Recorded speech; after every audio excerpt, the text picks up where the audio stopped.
गांव के बाहर एक पुरानी हवेली थी जिसे सब डेंजरमन हवेली कहते थे। गांव वालों के बीच यह विश्वास था कि हवेली में कोई दुष्ट आत्मा बसती है। बहुत से लोग हवेली में गए, लेकिन जो भी अंदर गया वो वापस कभी नहीं लौटा।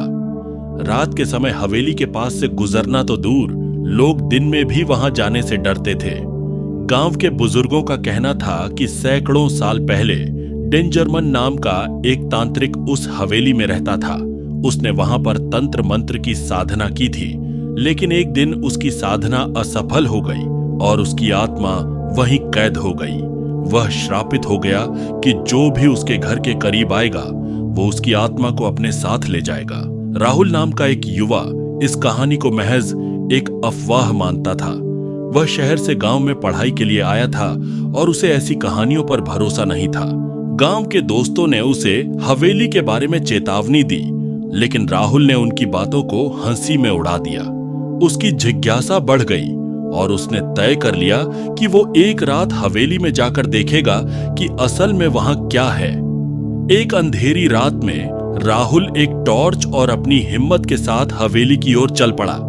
हवेली के पास पहुंचते ही उसकी रफ्तार धीमी हो गई। हवेली का दरवाजा टूटा हुआ था और उसके अंदर से ठंडी हवा का झोंका राहुल के चेहरे से टकराया। हवेली के अंदर घुप अंधेरा था, लेकिन राहुल ने अपनी टॉर्च जलाकर आगे बढ़ना शुरू किया। अंदर जाने पर उसे दीवारों पर अजीब से निशान और पुराने तांत्रिक यंत्र दिखने लगे। हवेली के कोनों से उसे किसी की धीमी आवाज सुनाई दी, मानो कोई उसका नाम पुकार रहा हो। तभी अचानक हवेली के दरवाजे खुद ब खुद बंद हो गए। राहुल घबरा गया और दरवाजे की ओर भागा, लेकिन दरवाजा बंद था और बाहर जाने का कोई रास्ता नहीं था। उसके सामने एक साया उभरने लगा, धीरे धीरे इंसानी आकार में बदलने लगा।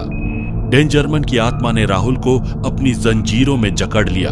राहुल ने खुद को छुड़ाने की पूरी कोशिश की, लेकिन उसकी सारी ताकत नाकाम हो गई।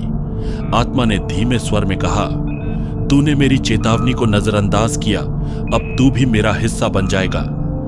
राहुल की चीखें हवेली की दीवारों में गूंज उठी, लेकिन बाहर कोई सुनने वाला नहीं था। अगली सुबह गांव वालों ने देखा कि हवेली के पास एक और परछाई जुड़ गई थी।